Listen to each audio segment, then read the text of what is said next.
ఈరోజు Nellore పర్యటనకి breaking news ఏంటంటే 3 కోట్లు ఖర్చు పెట్టి జన సమీకరణ జరగబోతుంది నెల్లూరులో.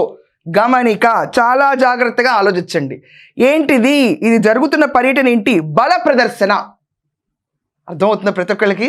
దేనికోసమే బల ప్రదర్శన? దేనికోసం? ఎవరు అక్కడ పెద్ద మనిషి ఫంక్షన్ చేసుకుంటున్నారని జగన్మోహన్ రెడ్డి గారు వెళ్తున్నారు, సతీ సమేతంగా వెళ్ళాలనుకున్నా, కుటుంబ రీత్యా పలకరించాలని అనుకున్నా, ఏం జరుగుతుంది అక్కడ?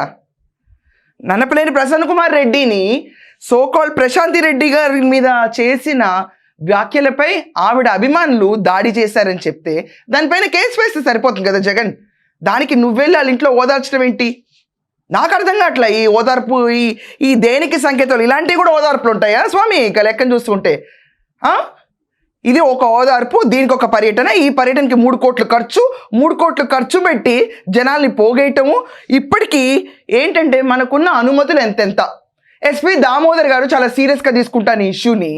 ఆయన ఇచ్చిన పర్మిషన్, ప్రభుత్వం ఇచ్చిన పర్మిషన్ ఏంటంటే ఈయన సోకాళ్ళు ఇప్పుడు కాకాని గోవర్ధన్ రెడ్డి గారిని కలవడానికి వెళ్ళినప్పుడు జైలుకి 3 మాత్రమే వెళ్ళాలి. అలాగే ప్రసన్న కుమార్ ఇంటికి 100 మంది మాత్రమే వెళ్ళాలి. హెలీప్యాడ్ దగ్గరికి 10 మంది మాత్రమే వెళ్ళాలి. అంటే మొత్తం సంఖ్యాబలం చూసుకుంటే మనకి ఎంత? 113. 113 మంచి నువ్వు ఎక్కువ చేయాల్సిన, ఎందుకంటే దీనికంటే అంత అవసరం లేదు. అందరూ అర్థం చేసుకోండి. ఇప్పుడు కాకాని గోవర్ధన్ రెడ్డిని జైలుకి వెళ్ళి సమర్థిస్తే బయటకు వచ్చేస్తాడా? చెప్పండి.